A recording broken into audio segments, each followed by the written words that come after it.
আমার স্ত্রীর প্রেগন্যান্সির ৯ মাস চলছে। তাকে এত খারাপ অবস্থায় আগে কখনো দেখনি।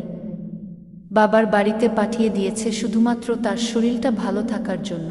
একটা কথা কি জানেন, পরের মেয়েকে বিয়ে করে বউ করে ঘরে তুলে আনলে শত কাজ করলেও কাজ ঠিক হয় না। আরও ভালো হইলেও তাদের কাজে ভুল থাকেই থাকে।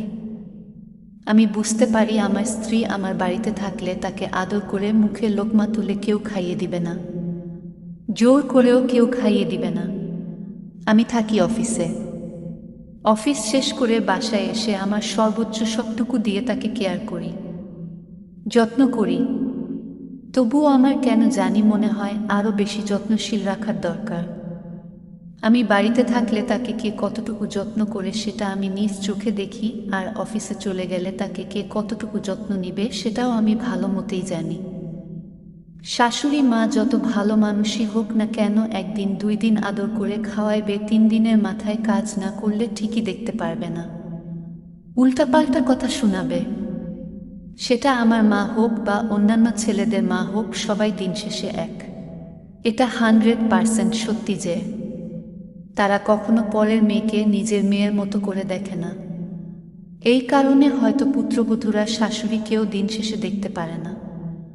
আমার স্ত্রীর অসুস্থতার কথা আজ রীতিমতো শুনি।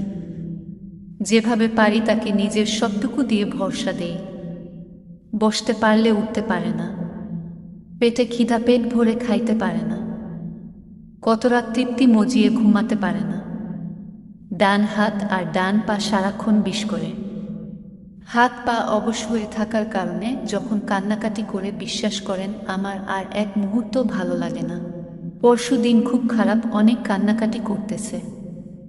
আমিও কতদিন হইয়া গেল তাকে দেখতে যাই না। আমাকে পাষাণ আর কঠিন কঠিন কথা বলে তার অভিমানের জিদ মিটায়। একটা কথা যখন বলল, আমি এত কষ্ট কইরা বাচ্চা জন্ম দিমু আর তুমি দূর থেইকা বাবা হইবা যাইবা, এই কথাটা শুনে কলিজাটা মোচড় দিয়ে উঠল। কাল যখন তাকে দেখতে গেলাম, বিশ্বাস করেন তাকে এত বেশি আনন্দিত দেখলাম যে আমার বিন্দুমাত্র মনে হয়নি সে অসুস্থ।